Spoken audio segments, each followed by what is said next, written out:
1. You'll hear a number of different recordings and you'll have to answer questions on what you hear. There will be time for you to read the instructions and questions and you'll have a chance to check your work. All the recordings will be played once only. The test is in 4 sections. At the end of the test, you'll be given 10 minutes to transfer your answers to an answer sheet. Now turn to Section 1. Section 1. You'll hear a young student asking the social organizer of his school for information about organized trips. First, you have some time to look at questions 1 to 4.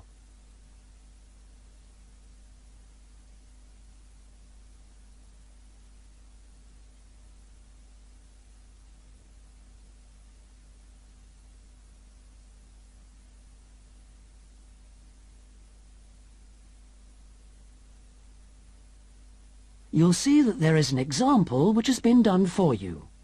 On this occasion only, the conversation relating to this will be played first. Good morning. Good morning. How can I help you? I understand that the school organizes trips to different... Yes, we run 5 every month. 3 during weekends and 2 Wednesday afternoon trips. There are 5 trips every month, so 5 has been written in the notes. Now we shall begin. You should answer the questions as you listen, because you will not hear the recording a second time. Listen carefully and answer questions 1 to 4. Good morning. Good morning. How can I help you? I understand that the school organizes trips to different... Yes, we run 5 every month. 3 during weekends and 2 Wednesday afternoon trips. What sort of places? Well, obviously it varies, but always places of historical interest, and also which offer a variety of shopping, because our students always ask about that. And then we go for ones where we know there are guided tours, because this gives a good focus for the visit. Do you travel far? Well, we're lucky here, obviously, because we're able to say that all our visits are less than 3 hours' drive. How much do they cost? Again, it varies. Between £5 and £15 a head, depending on distance. Uh-huh.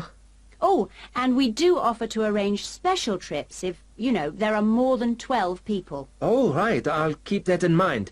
And what are the times normally? We try to keep it pretty fixed so that students get to know the pattern. We leave at 8:30 a.m. and return at 6 p.m. We figure it's best to keep the day fairly short. Oh, yes. And how do we reserve a place? You sign your name on the notice board. Do you know where it is? Uh-huh. I saw it this morning.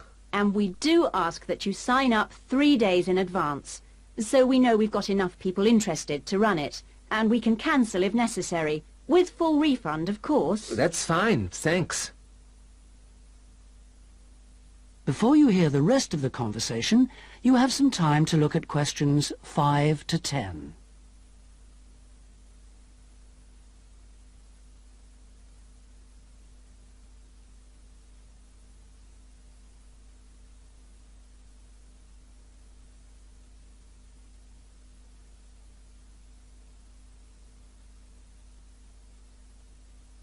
Now listen and answer questions 5 to 10.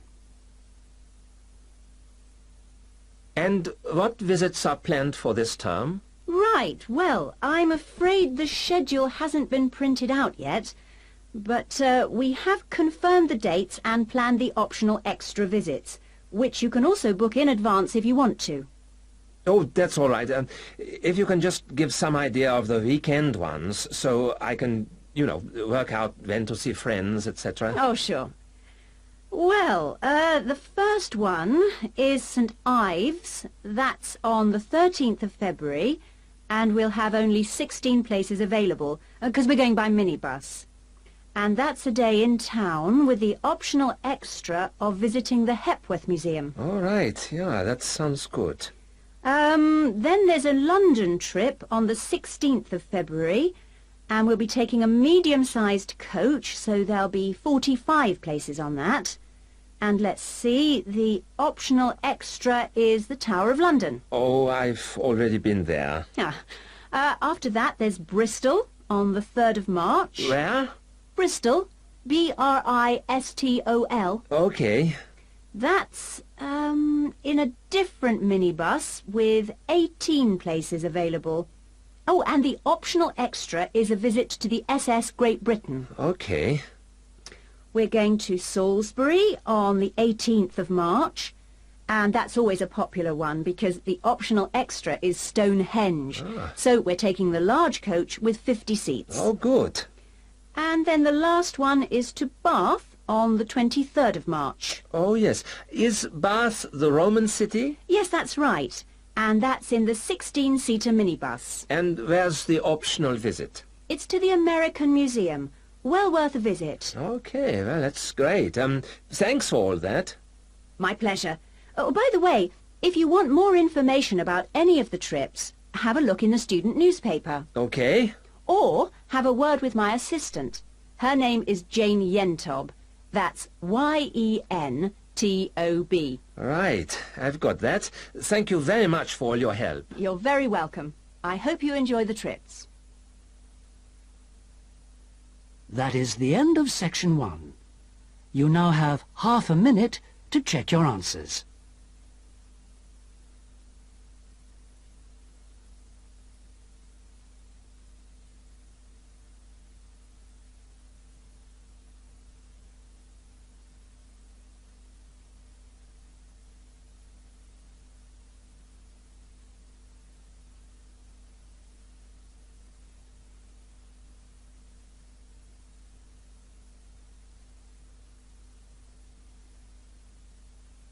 Now turn to section 2. Section 2.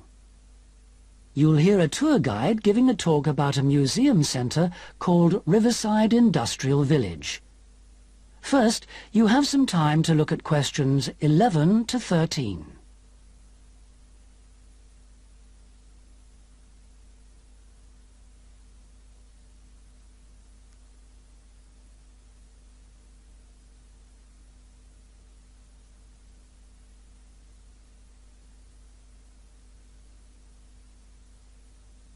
Now listen carefully and answer questions 11 to 13. Good afternoon, everybody, and welcome to Riverside Industrial Village. To start your visit, I'm just going to give you a brief account of the history of the museum before letting you roam about on your own. I won't keep you long, okay? Now, from where we're standing, you've got a good view of the river over there. And it was because of this fast-flowing water that this site was a natural place for manufacturing works. The water and the availability of raw materials in the area like minerals and iron ore, and also the abundance of local fuels like coal and firewood, all made this site suitable for industry from a very early time. Water was the main source of power for the early industries, and some of the water wheels were first established in the 12th century, would you believe? At that time, local craftsmen first built an iron forge just behind the village here on the bend in the river. By the 17th and 18th centuries, the region's rivers supported more than 160 water mills, and many of these continued to operate well into the 19th century. But then the steam engine was invented. And then the railways came, and the centres of industry were able to move away from the rivers and the countryside and into the towns. So industrial villages like this one became very rare. So, that's the history for you. If you'd like any more information, you can ask me some questions, or you can read further in our excellent guidebook. Before you hear the rest of the talk, you have some time to look at questions 14 to 20.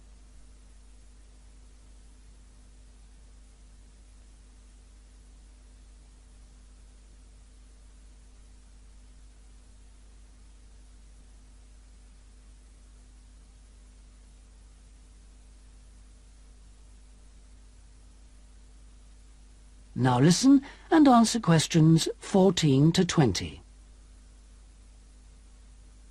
Now, I'm going to give you a plan of the site, and I'd just like to point out where everything is, and then you can take a look at everything for yourself. I've already pointed out the river, which is on the left, and of course, running along the bottom is Woodside Road. Got it? OK. Now, we're standing at the entrance. See it at the bottom? And immediately to our right is the ticket office. You won't need that, because you've got your group booking, but just past it are the toilets. Always good to know where they are.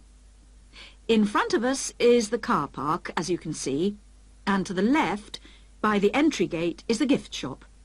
That's where you can get copies of the guide, like this one here. Now, beyond the car park, all the buildings are arranged in a half circle with a yard in the middle. The big stone building at the top is the main workshop. That's where the furnace is, and where all the metal was smelted and the tools were cast, as you'll be able to see. Now, in the top right-hand corner, that building with bigger windows is the showroom, where samples of all the tools that were made through the ages are on display. In the top left corner is the grinding shop, where the tools were sharpened and finished. And on one side of that, you can see the engine room, and on the other is the cafe, which isn't an antique, you'll be pleased to know, though they do serve very nice old-fashioned teas. The row of buildings you can see on the left are the cottages. These were built for the workers towards the end of the 18th century, and they're still furnished from that period, so you can get a good idea of ordinary people's living conditions. Across the yard from them, you can see the stables, where the horses were kept for transporting the products. And the separate building in front of them is the works office, and that still has some of the old accounts on display. Right. If anyone wants a guided tour, then I'm starting at the engine room. If you'd like to come along this way, please, ladies and gentlemen. That is the end of section 2. You now have half a minute to check your answers.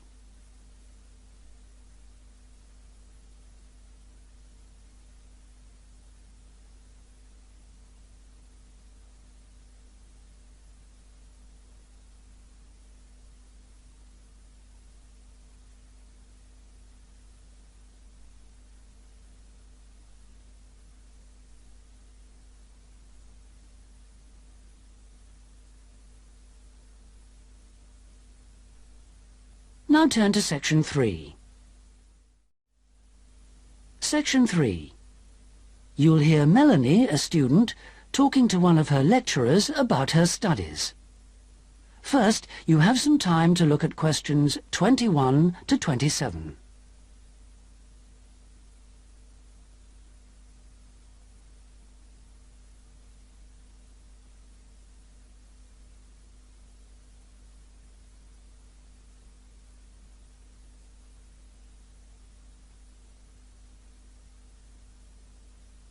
Now listen carefully and answer questions 21 to 27. Excuse me, Dr. Johnson. May I speak to you for a minute? Sure, come in. I'm Melanie Griffin. I'm taking your course in population studies. Right. Well, Melanie, how can I help you? I'm having a bit of trouble with a second assignment. Mm-hmm. And it's due in 12 days. What sort of trouble are you having? Is the assignment question a problem? Well, that's part of the problem. I've been having trouble getting hold of the books. I've been to the library several times and all the books are out. Sounds like you should have started borrowing books a bit earlier. Well, I had a really big assignment due in for another course, and I've been spending all my time on that, and I thought... You might get an extension of time to finish your assignment for me? If that's possible, but I don't know... Well, yes, it is possible, but extensions are normally given only for medical or compassionate reasons. Otherwise, it's really a question of organizing your study. And we don't like giving extensions to students who simply didn't plan their work properly. What did you get for your first assignment? I got 87%. Yes, you did very well, indeed. So, obviously, you can produce good work. I don't think I'll need too much extra time, as long as I can get hold of some of the important references. Well, since you did so well in your first assignment, I'm prepared to give you an extra 2 weeks for this one. So that'll mean you'll need to submit it about a month from now. Oh, thank you. Now, what about the reading materials? Have you checked out the journal articles in the list? No, not yet. There were about 20 of them, and I wasn't sure which ones would be most useful or important. Well, they're all useful. But I don't expect anyone to read them all, because a number of them deal with the same issues. Let me give you some suggestions. The article by Anderson and Hawker is really worth reading. Right, I'll read that one. You should also read the article by Jackson, but just look at the part on the research methodology, how they did it. Okay, Jackson. Got that. And if you have time, the one by Roberts says very relevant things, although it's not essential. So, okay, if it's useful, I'll try and read that one.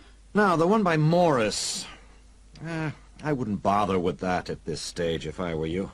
Okay, I won't bother with Morris. Oh, now, someone told me the article by Cooper is important. Well, yes, in a way. But just look at the last part, where he discusses the research results. And lastly, there's Forster. I can't think why I included that one. It's not bad, and could be of some help, but not that much. Before you hear the rest of the conversation, you have some time to look at questions 28 to 30.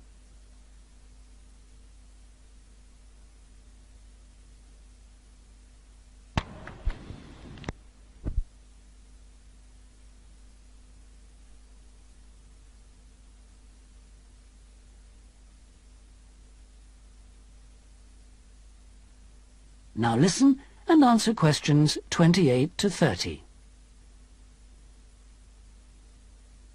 Now, let's deal with the assignment question.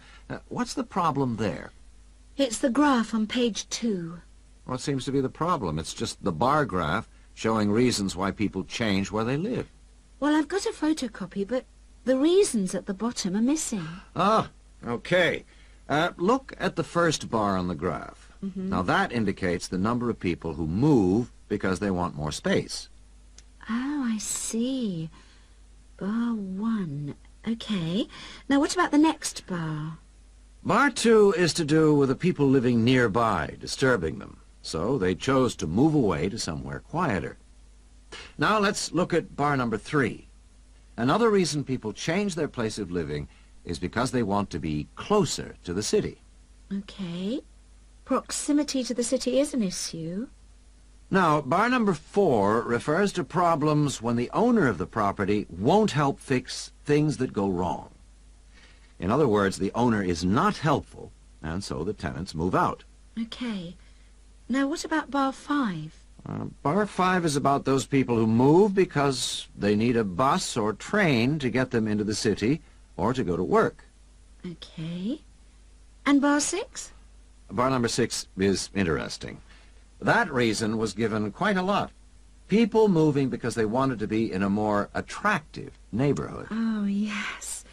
Thank you very much. That is the end of section 3. You now have half a minute to check your answers.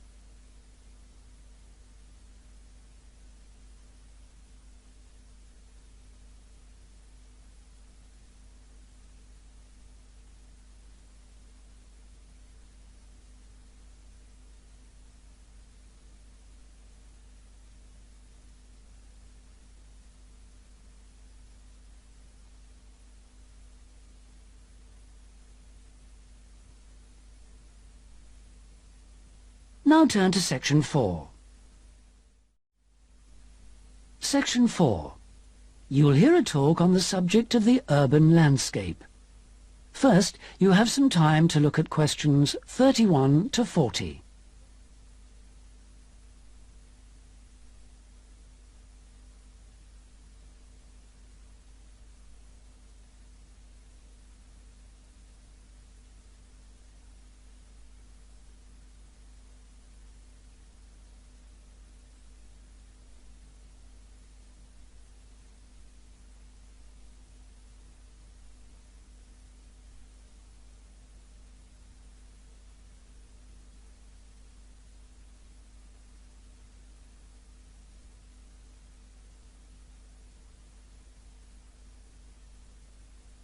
Now listen carefully and answer questions 31 to 40. Good day, ladies and gentlemen. I have been asked today to talk to you about the urban landscape. There are two major areas that I will focus on in my talk: how vegetation can have a significant effect on urban climate, and how we can better plan our cities using trees to provide a more comfortable environment for us to live in. Trees can have a significant impact on our cities. They can make a city as a whole a bit less windy, or a bit more windy if that's what you want. They can make it a bit cooler if it's a hot summer day in an Australian city, or they can make it a bit more humid if it's a dry inland city. On the local scale, that is in particular areas within the city, trees can make the local area more shady, cooler, more humid and much less windy. In fact, trees, and planting of various kinds, can be used to make city streets actually less dangerous in particular areas. How do trees do all that, you ask? Well, the main difference between a tree and a building is a tree has got an internal mechanism to keep the temperature regulated. It evaporates water through its leaves, and that means that the temperature of the leaves is never very far from our own body temperature. The temperature of a building surface on a hot sunny day can easily be 20 degrees more than our temperature. Trees, on the other hand, remain cooler than buildings because they sweat. This means that they can humidify the air and cool it, a property which can be exploited to improve the local climate.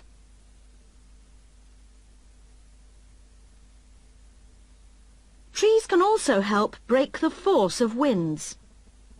The reason that high buildings make it windier at ground level is that as the wind goes higher and higher, it goes faster and faster. When the wind hits the building, it has to go somewhere. Some of it goes over the top, and some goes around the sides of the building, forcing those high-level winds down to ground level. That doesn't happen when you have trees.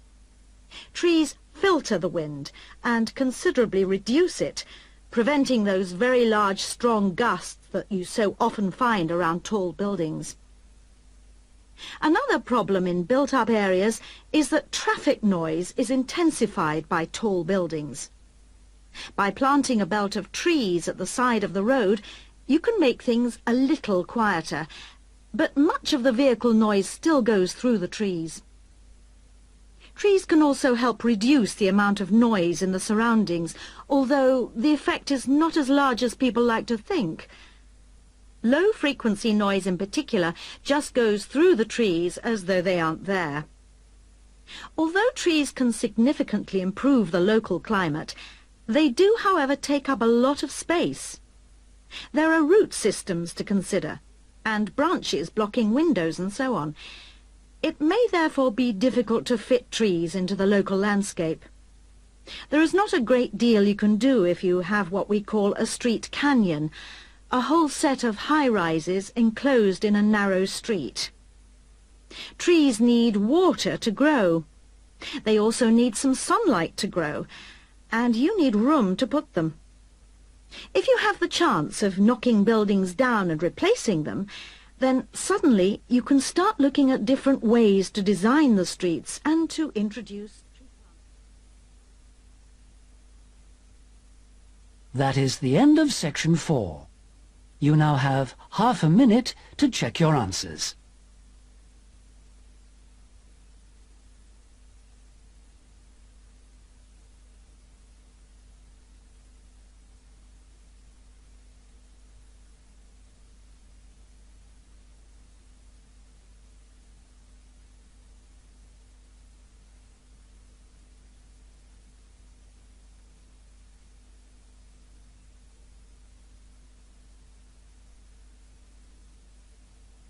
That is the end of the listening test. In the Ielts test, you would now have 10 minutes to transfer your answers to the listening answer sheet. That is the end of side 1.